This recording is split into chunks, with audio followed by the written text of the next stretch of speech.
Shalom, everybody, and welcome to our very special end time series, Decoding Ovadiah and the Last Days. My name is Rabbi Dr. Itzhak Shapira, and I'm the author of the book, The Fall of Edom.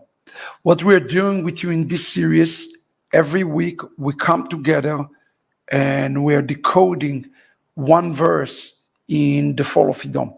Again, the series that we put before you is not designed to replace the book, but rather to give you some additional commentary, understanding of the spiritual plan that is brewing before us that will ultimately lead to the coming of the Messiah. The good way to think about the book of Ovadiah is as a spiritual roadmap for understanding the spiritual battle that will take place in the last days. As always, when we read one prophecy, we need to make sure that we are looking at other camera angles, as I explained to you before. So when we read, for example, Ovadiah chapter 1, study Psalm 2, study Zechariah chapter 12, study Psalm 83, studies Ezekiel 38 and so forth. So all of these are different camera angles. Last time we look at verse number 1 and we start to give an introduction for the prophecy of this former Edomite who is giving a warning to the nations about the fall of the nations in the last days.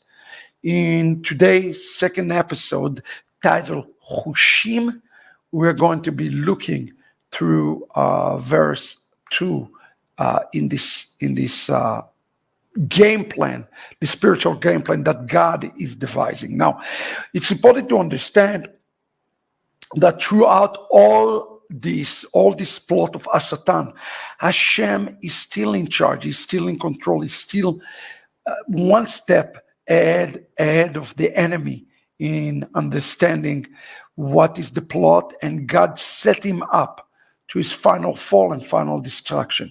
So if you're interested to know what the final fall and final destruction going to look like, read The Fall of Edom. It's available in English, Spanish, French, Korean now, and it's really a very important book for us to read and dive into together. Now, in verse 1-2, we read the following words: Hine katon nataticha bagoim, bazui ata meod. Behold, I will make you least among the nation. You will be greatly despised. Now we have to understand that the enemy of Israel is divided, as I explained to you in the past, into two different entities. One is the entity that is the nations. They are serving as the conduit for the one behind the nations, who is the Sarim. We spoke a lot in the past about the Sarim, and who is the Sarim? The Sarim are the demonic entities that actually control the nations as they come together against Jacob, against Israel in the last days. That's why the final battle will be between Mashiach and between Satan, just as it's going to be between the nations and Israel. On earth, the nations versus Israel. In the heavens is going to be Mashiach against the Sarim of the nation. Now, there are two words that are very important here in the text that I want you to pay attention to. The first word is the word katon, and the other word is the word bazui. The word katon means small, and bazui is more than being despised. Is being despicable. It's something that is so rejected by God. He's talking about the katon and the bazui, again, two words to describe these who put the plan against Israel, because those two are represent the nations, and it's also represent the Sarim behind the nation. Look with me on the screen for a second. This is a prophecy against Edom, but the question that you ask yourself is, why Edom is called Katon? Why Edom is called Bazui? This is a very important question for all of this. And is this indeed a messianic prophecy? We already saw last episode that the entire book of Ovadiah is a messianic prophecy. But still the question becomes, why is it called Katon and Bazui? Remember, I gave you 9 different references for Ovadiah in 9 other different books that you need to study, which are the different camera angle. In order to understand those words to Edom and who is Edom and this messianic prophecy, remember the chief principle that I applied in understanding again and again with you. It's on your screen right now. Try to say it with me. Maasei Avot Siman Labanim. The work of the fathers, or the actions of the fathers, is a sign to the son.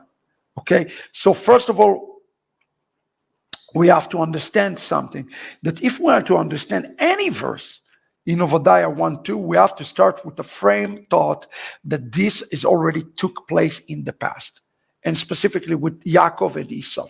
So we always have to backtrack and go backward in order to understand the future forward. This is number one, very important for all of us today. So Maasei Avot Siman Labanim is critical in understanding this verse, where Edom is called least among the nation and will be greatly despised. Again, it's talking about the physical forces of Edom on earth and the spiritual forces in heaven.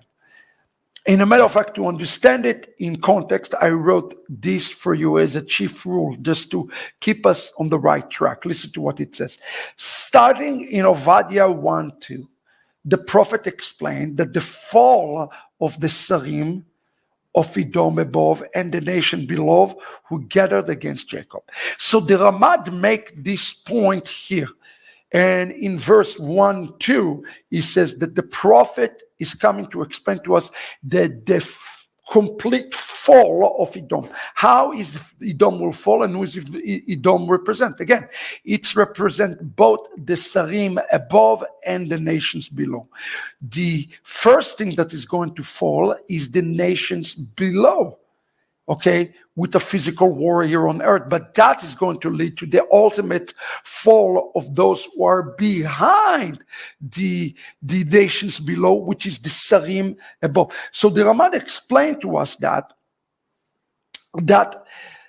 the entire narrative, starting in verse 1-2 all the way to the very end, is describing the fall of Edom, the plan for the fall of Edom, both the nations and the demons alike. Now, we are right now prophetically in a time that Israel is about to enter into the wars with Iran, with Hezbollah, with many other, the Houthim and so forth. All of those represent the nations below, but the real fight, the real thing that is coming is the one with those above. So that's what we absolutely have to pay attention to in the days. This is very important. Now, in a commentary that you know, Nachal Sorek, remember what I told you, the work on the Father is a sign to the Son. They make a connection to this verse, the fall of Edom. Remember, he's despised. And he says here in the text something interesting. He says he's katon, he's small. And he speaks about what's going to take place, what's going to happen to Esau in the context of the past, of understanding the future. If we want to understand the future, we need to understand Esau physically, the brother of Yaakov, and what took place with him.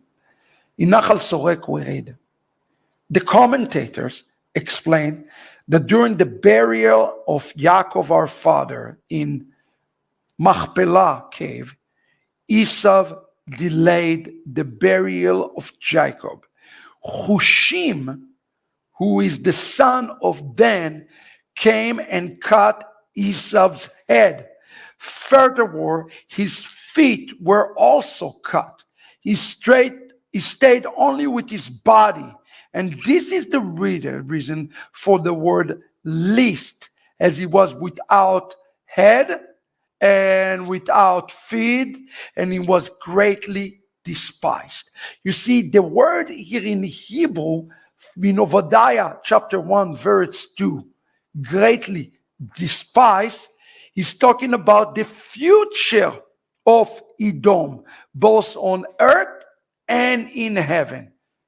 Cut their head and cut their toes. That's going to be 10. That's why this word is used. It's the word katon here in the text. We have to understand what's going to happen and what Chazal understood about this. The word katon, which means he's going to be least, speaking about his physical chopping and his spiritual chopping in the days ahead. Now, what is this story with Chushim have come to explain to us? And a matter of fact, this story that is found in Tractate Sota 13:8, he's giving us the full map of what's going to happen in the future. And I hope today you will dive with me to the past in order to understand the future. Listen to the story as it's recorded in Sota 13:8. Once they reached the cave of Machpelah, Esau came and was preventing them. I want you to pay attention to this. He preventing them from burying Jacob there, his own brother. He said to them, it says, and Yaakov came into Isaac his father in Mamre, in Kiryat Arba. The name is Hebron, where Abraham and Itzhak sojourned. And Rabbi Itzhak said, it is called Kiryat Arba because there was 4 couples burying there. Adam and Eve, Abraham and Sarah, Isaac and Rebekah, and Jacob and Leah. Esau said, Jacob buried Leah in this spot, and this spot is mine. We have to understand this. The one thing that Esau always want, the spirit of Esau. You know, we're speaking a lot about replacement theology, and what is replacement theology? We have to understand what at the end of the day is replacement theology. It's a spirit that want to rob Jacob with what has been given to him.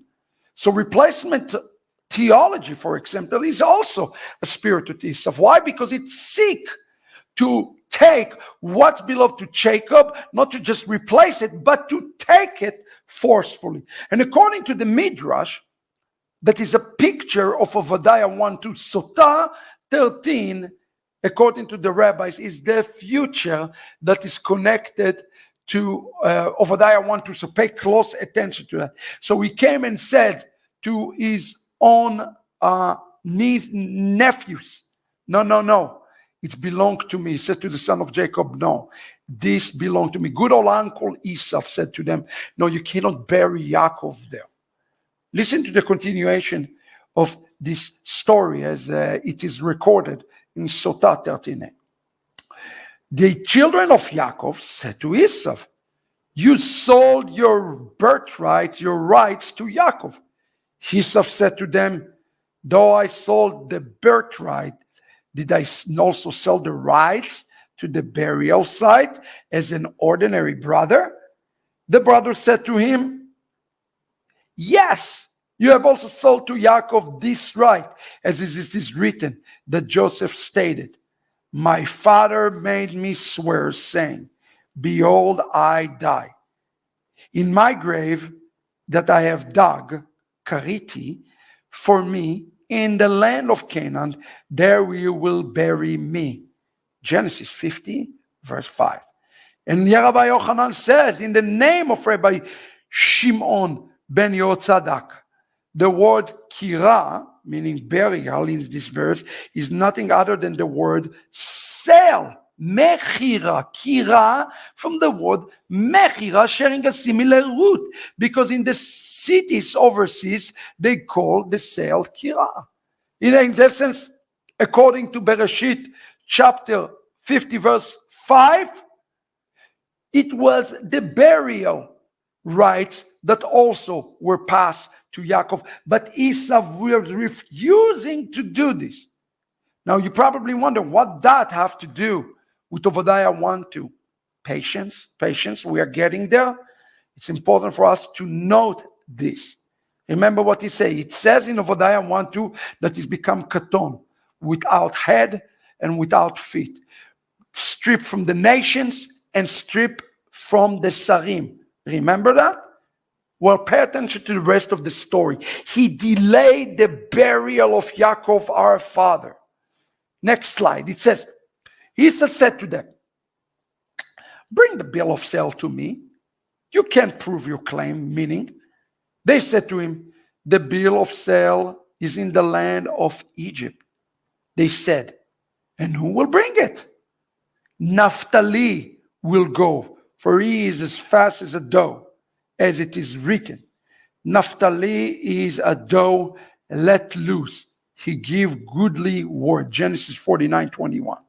Rabbi Abahu say, do not read it as goodly words, rather say it Imrei Sefer, the words of the book, as he returned to Egypt to retrieve the bills of sale.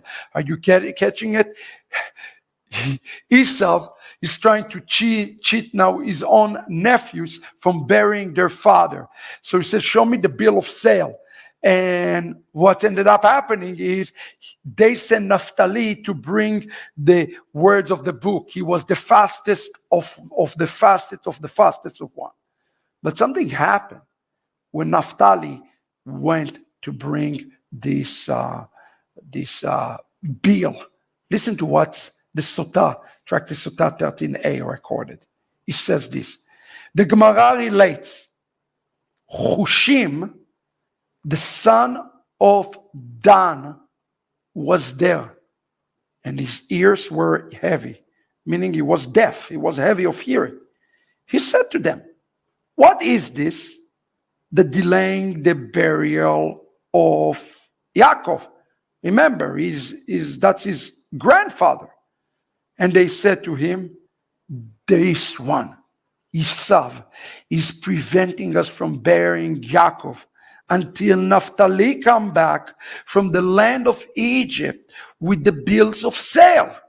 He said to them, and until Naphtali come back from the land of Egypt, will our father lie in degradation? He was hot-headed. What Chushim did? He took a club and he hit Esau on the head, and Esau's eyes fell out, and they fell on the legs of Yaakov. Yaakov opened his eyes and he smiled, and this is what it is written: the righteous shall rejoice when he see the vengeance. He shall wash his feet in the blood of the wicked. Everybody have to understand what this midrash have to explain to us. That the enemy of Yaakov, they are going to be chopped and become, like it says in Ovadiah 1:2, katon, the head and the feet. He cut both the hand and the feet. The sarim and the nations will be cut off in these last days. And this is called a Gizra Shava, hermeneutical methodology to explain to us Ovadiah 1:2. And a matter of fact, in Chomat Anach, it says the following. It says, the commentary, and I'm just paraphrasing for you from the Hebrew, the commentary explain that the burial of Yaakov took place only after Chushim, son of Dan, meaning the grandfather of Yaakov, cut the head of Esau. And our sages wrote that he's also cut the feet. And that's why Esau is called katon. Remember, beloved, the word katon is used in Ovadiah 1:2. That's called a Gizra Shava. Only two called katon.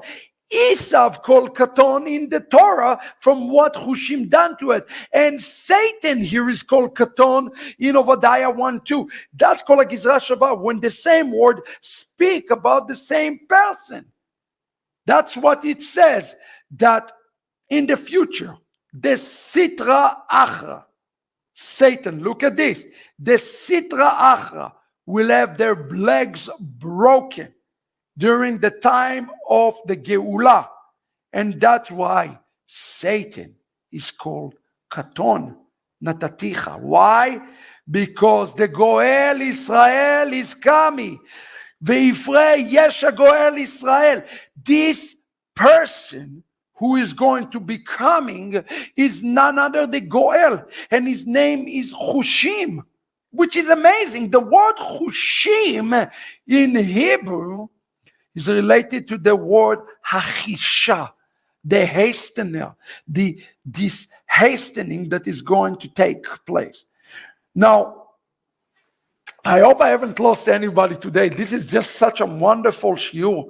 And as always, please share and like. And I just urge you, read this wonderful book in so many languages today, because it will help you to understand what is coming ahead. There are two aspects. There is the head and there is the leg.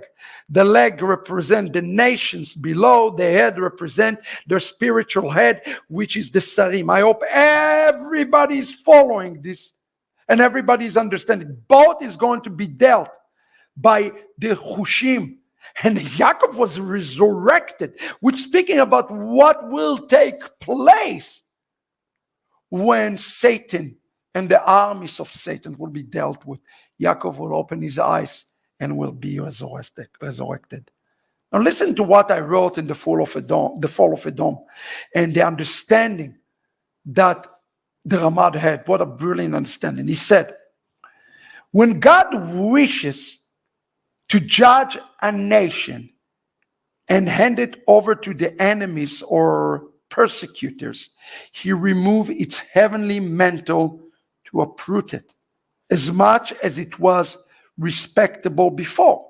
It's now become forsaken and unprotected, subject to all, when its head cut off and removed, its fullness and his hashgacha from the nation. Remember what I explained to you in the book, The New Hamas, that in order to defeat a nation, you have to defeat the Rosh of the nation. Yaakov had to deal with the Sar of Esav before he dealt with physically Esav. And that's today the truth. Esav represents today all the nations who seek to harm, to replace, and to destroy, and ultimately to annihilate Jacob. So what the Ramad explained to us is, while the nation is under the influence of their demon, and I know for some of you here, you might have never heard this kind of conversation inside Judaism, but that is Judaism. This is Judaism. You have to understand it.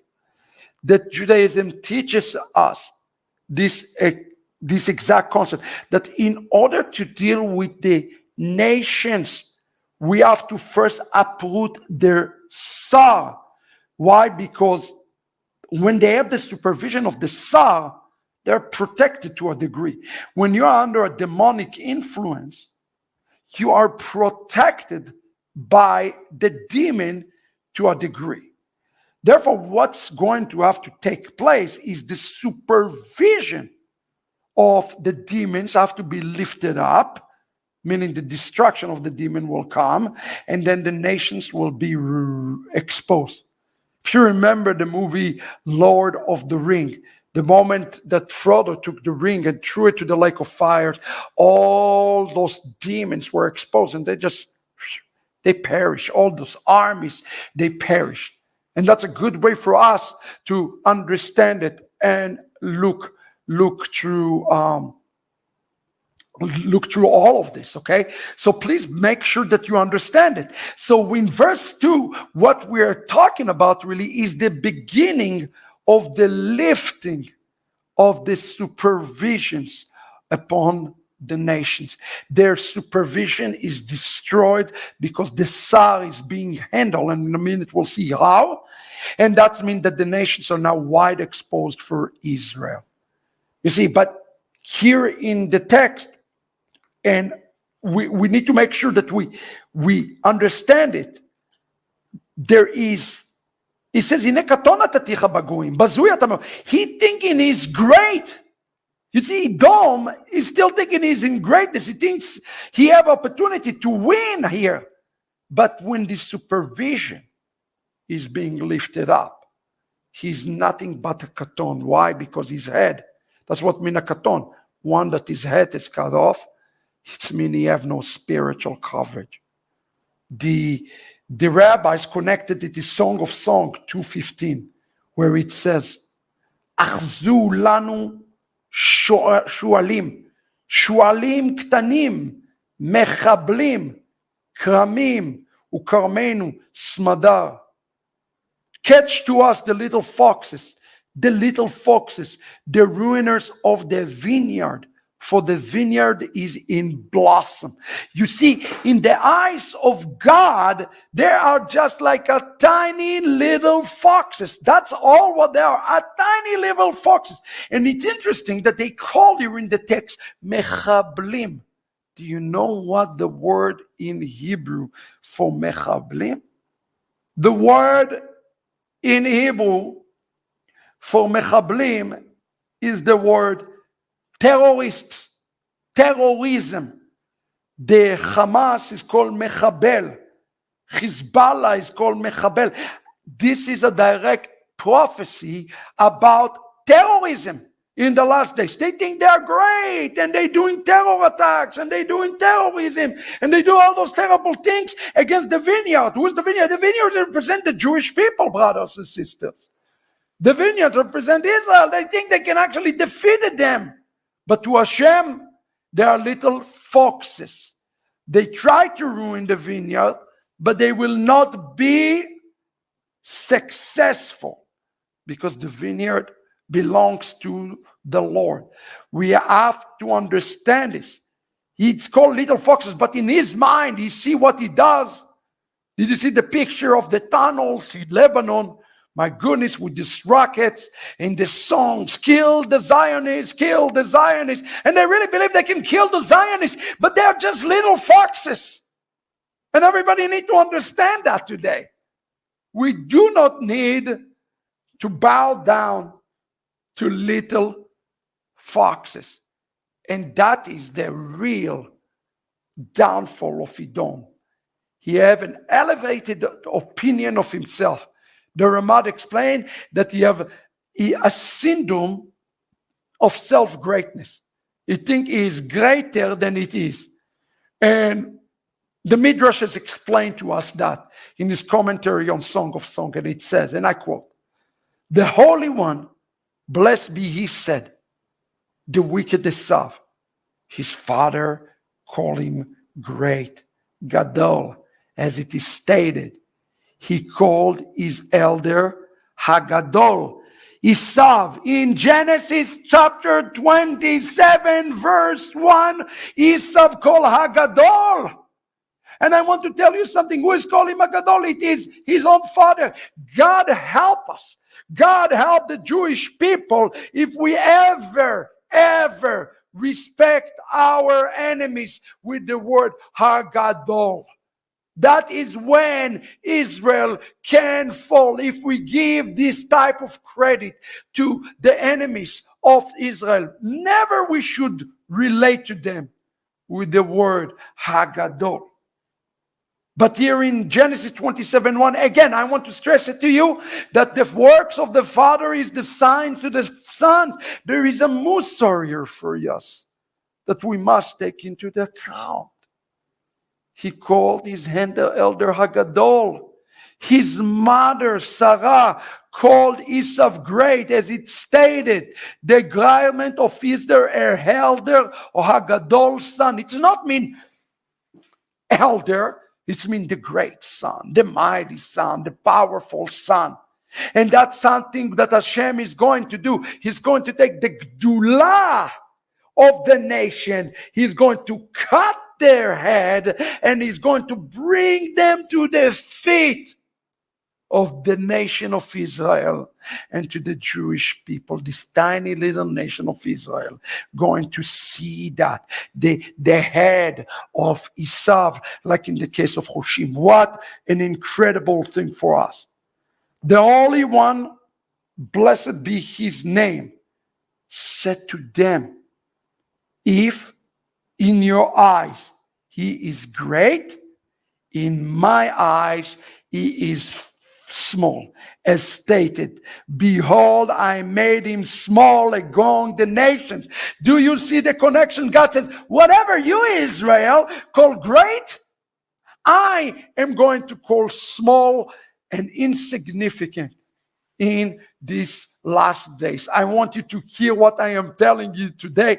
This is such an amazing shiur for us from Ovadiah 1:2. He called Katon because in the eyes of Hashem, he is Katon. The problem is that in the eyes of Jacob, he is great. And right now we are in the middle of all those negotiations between us and our lovely neighbors. And we are negotiating with them, and Hamas is not even there. Why? Because we think, oh, what a great Hamas it is. They don't even come to the table. And we're negotiating with them through mediator. God help us, his Jewish people. There is nothing great about Hezbollah. There's nothing great about Hamas. There's nothing great about Tehran, about Iran. They're nothing. They're tiny little foxes to Hashem. And you should understand it.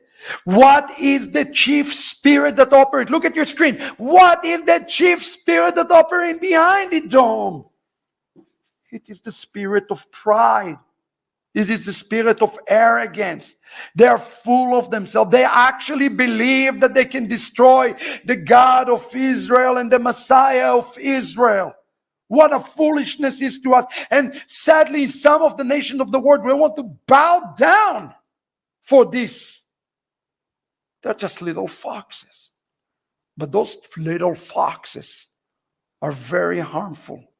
Around page 90 and 91 in the book, I told you that those foxes can be destroyed only by one way. Not with peace agreement, not with negotiation, not with giving them the land, not with anything. None of that will suffice. None of that will work. The only way, and I mean the only way, that we can overcome it is with this. Listen to what Chazal said. The descendant of Esav can only be defeated by the descendants of Yosef, according to the Radak. The only way we can defeat Hasatan is by the descendant of Yosef. But you say, wait a second, I don't understand. I thought we are waiting for Mashiach, son of David. I thought we are waiting for Mashiach ben David. If we are waiting for Mashiach ben David, why is it saying here, according to Chazal, that we can be defeating only by Mashiach ben Yosef? What is the relationship, in essence, between the Mashiach, son of Joseph, and the Mashiach, son of David? What is the relationship? And what is the connection today? We must understand it. You see, there is a little conflicted view of the little foxes. The little foxes are little and they are harmless as long as we possess Joseph. As long as we possess Mashiach ben Yosef, who is, by the way, Yeshua. And there is nothing in the halacha that violates the belief in Yeshua as Mashiach ben Yosef, because there is no halacha after Mashiach ben Yosef. So how should we understand this? Rabbi Ginsburg is helping us tremendously in understanding it. So we understand the relationship between Yosef and David. And he says, in relationship to Moses, Joshua, son of Nun, is like the Messiah, son of David. Because the beginning of the redemption process is by Moses, who gathered all of Israel. And in the end is by Joshua, who fight the final war. Messiah, son of Joseph, beginning the process. And Messiah, son of David, he ends the process. Brothers and sisters, I want you to hear it, and understand it. The reason that the Radak says that we have to be defeated by the descendant of Joseph is because Joseph is the beginner of the redemption, where Mashiach ben David is the ender of the redemption.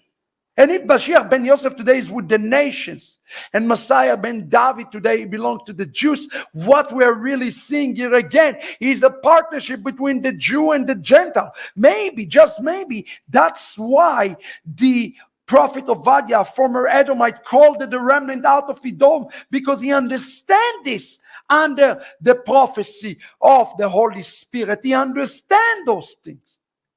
Redemption has two parts. Some call it first coming and second coming.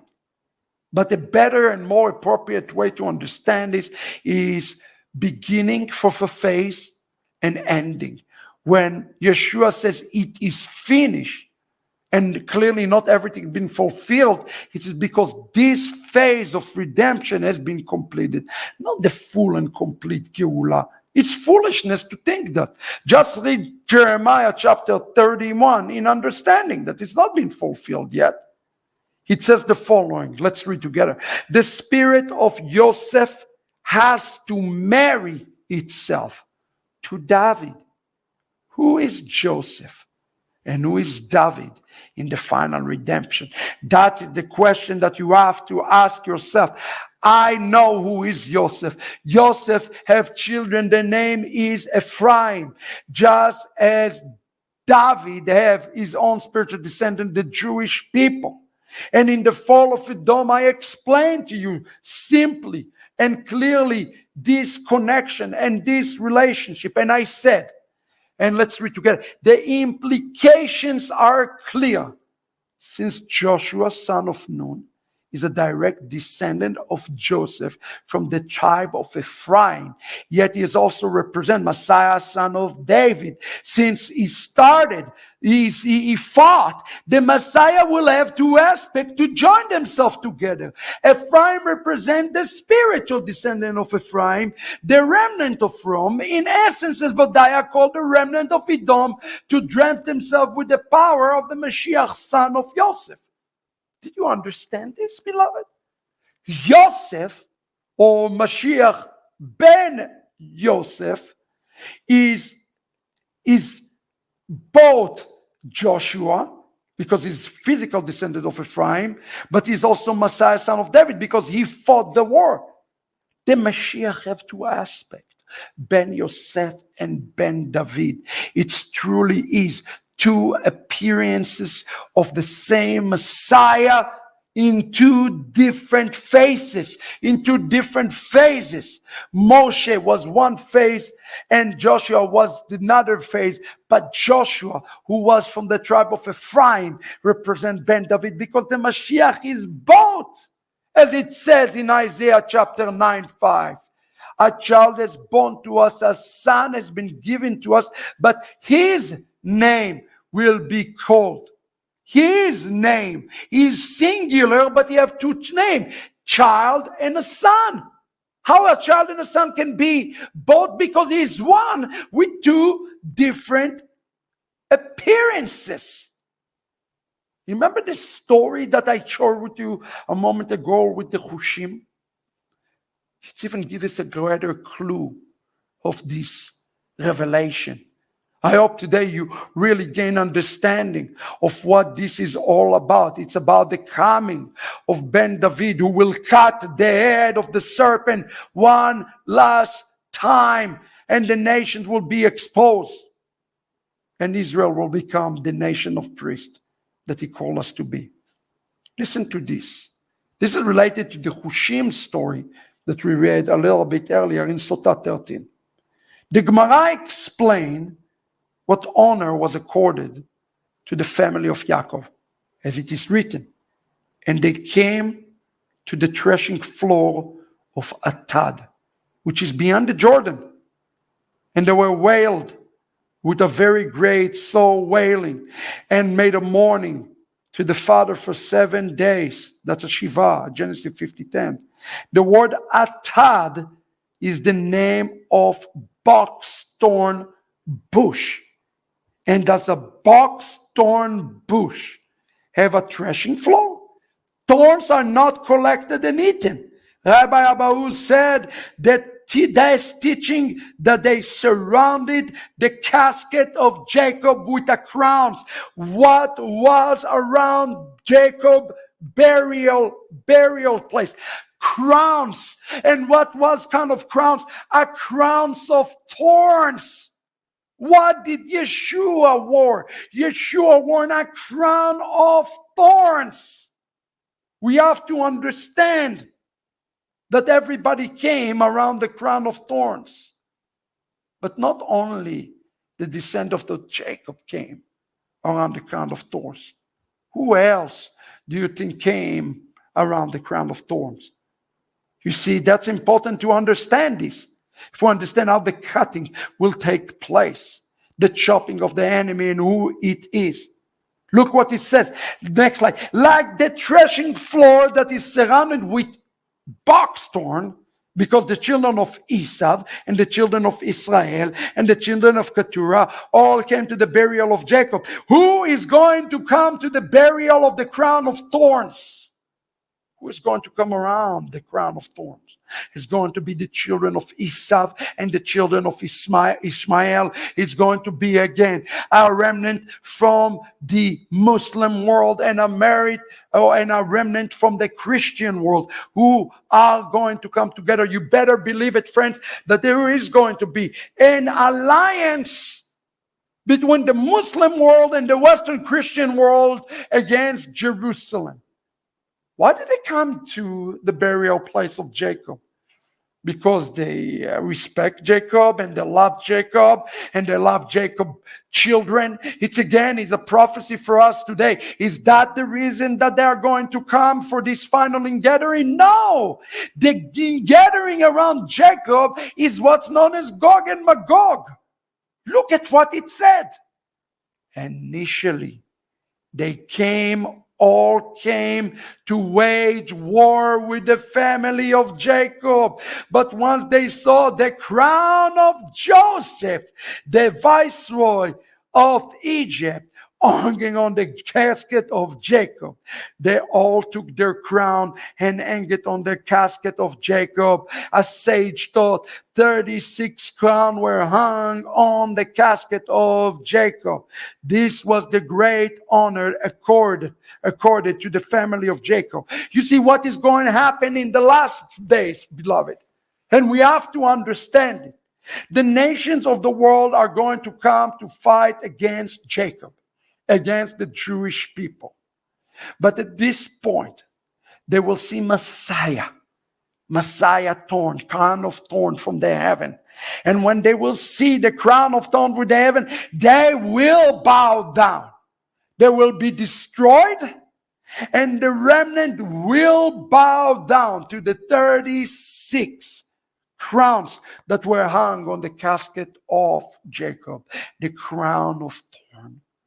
This is the meaning beyond verse 2 today that we are learning together. The nations are going to come. They are going to wage war. But Israel will win it because they will have the power of Joseph, who is also a manifestation of the power of David that is revealed to them now.